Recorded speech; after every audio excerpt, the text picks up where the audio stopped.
жігіттер, енді мені тыңдаңдар. Рингте қарсыластарыңды жеңу үшін оның сендерді ренжіткен сәттеріңді еске алып, аямай ұру керексіңдер. Түсіндік пе? Я.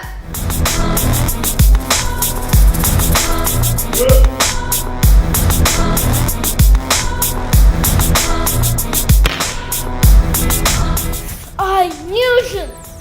Мынау математикадан көмектеспеген үшін. Қазақ тілін гитар жазуға көмектеспеген үшін.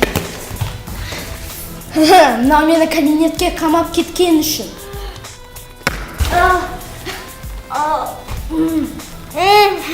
Бұл қыста мені мұзға құлатқан үшін. Мынау футболда пас бермеген үшін.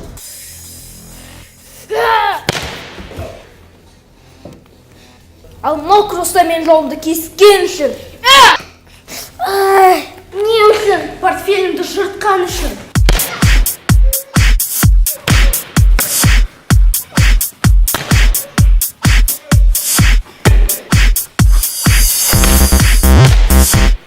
Жігіттер, сендерге не болды?